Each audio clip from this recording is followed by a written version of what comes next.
আমি ভাল্লুক পোড়া। আমি পৃথিবীর সবচেয়ে ডেঞ্জারাসতম খেলোয়াড় হিসাবে তিনবার গোল্ড মেডেল পেয়েছিলাম প্যান্থার কোম্পানি থেকে। আমি তোমাদেরকে দেখাবো কিভাবে এনিমির বিচি টেনে ধরতে হয় এবং শেষ পর্যন্ত লড়ে যেতে হয়। এখানে যদি তোমার বিচি এবং ব্রেন দুটো একসাথে কাজ না করে তাহলে এখানে 1 সেকেন্ডও তুমি টিকতে পারবে না। Men versus Free Fire. বিমানের উপর চেপে আমরা রওনা দিয়েছি আমাদের সেই গন্তব্যস্থলে। আজকের মিশনটা খুবই ডেঞ্জারাস এবং ভয়ঙ্কর। শেষ পর্যন্ত আমাদেরকে বেঁচে ফিরতে হবে। সামনে যে আইল্যান্ডটা দেখতে পাচ্ছেন এখানে আমাদেরকে নামতে হবে এবং খুবই সাবধানের সহিত। আরে বাপরে, যদি বিমান থেকে তুমি ভুলভাল করে ল্যান্ডিং করো তাহলে তোমার বিচি কপালে উঠে যাওয়ার সম্ভাবনা 100% রয়েছে। একবার এক মিশনে আমি ভুল করে জ্যাম করেছিলাম, তারপর বিচি আমার গাছের ভিতর আটকে প্রায় 2 মাসের মতন আমি ঘুমাইছিলাম। এখনো সে অমাবস্যা পূর্ণিমার রাত আসলে আমার ব্যথাগুলো আবারও জেগে উঠে। তাই এখানে সেম ভুল করা যাবে না, আমাকে খুবই সাবধানের সহিত ল্যান্ড করতে হবে।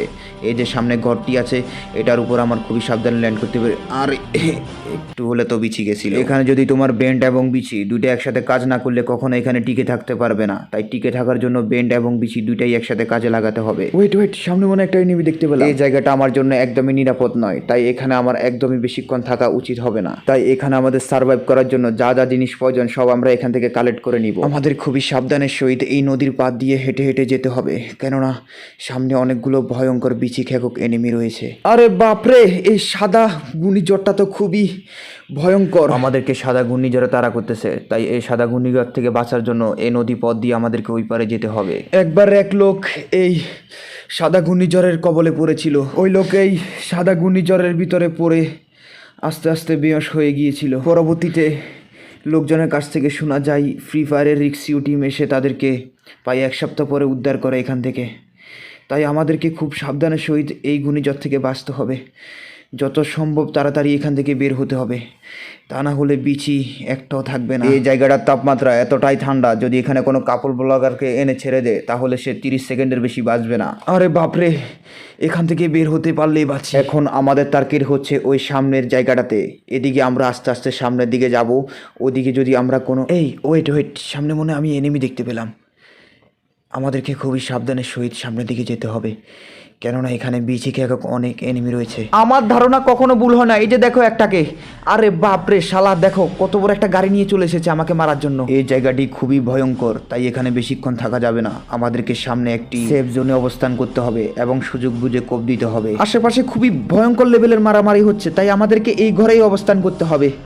কেন নয়, যদি একবার আমরা নিচে যাই তাহলে আমাদের বিচি হারানোর সম্ভাবনা 90% রয়ে গেছে। তাই আমাদেরকে এখানে খুবই সাবধানের সহিত সার্ভাইভ করতে হবে। আরে বাপরে, দেখো সেই সাদা ঘূর্ণিঝড়টি আবারও আমাদেরকে তাড়া করতেছে। এখন যদি আমরা এখানে আটকে যাই তাহলে বিচি হারানো ছাড়া আমাদের আর কোনো উপায় থাকবে না। তাই এখান থেকে আমাদেরকে যত সম্ভব তাড়াতাড়ি বের হইতে হবে। এই ঘরটি আমাদের জন্য একদমই নিরাপদ নয়, এই জায়গাটাও আমাদের জন্য একদমই নিরাপদ নয়। তাই যত সম্ভব তাড়াতাড়ি এখান থেকে আমাদের ভাগতে হবে, কেননা সাদা ঘূর্ণিঝড়টি অলরেডি আমাদেরকে খুবই ক্লান্ত বানিয়ে ফেলেছে। তাই আমি একটু গাঁজা খেয়ে নিলাম, আর গাঁজা খেয়েই দরজার উপর দিয়ে নেমে আমাদেরকে সামনে যেতে হবে, কেননা এখানে খুবই ভয়ঙ্কর তোমার অবস্থা। তাই যত সম্ভব তাড়াতাড়ি এখান থেকে ভাগতে হবে। ওই যে দেখতে পাচ্ছ একটা এনিমি। আমি যেটা ভয় পাচ্ছিলাম সেটাই হয়তো আমার সাথে হতে যাচ্ছে খুব তাড়াতাড়ি, কেননা এই জায়গাটা খুবই বরফে জমে যাচ্ছে আর আমার শরীর একদমই শীতল হয়ে আসছে। আর বলতে না বলতেই আমার উপর হামলা করে বসলো এই বিচি খেকক এনিমিরা। এখন এখানে একটু গাঁজা খেয়ে আমার শরীরের শক্তিটা সঞ্চয় করতে হবে।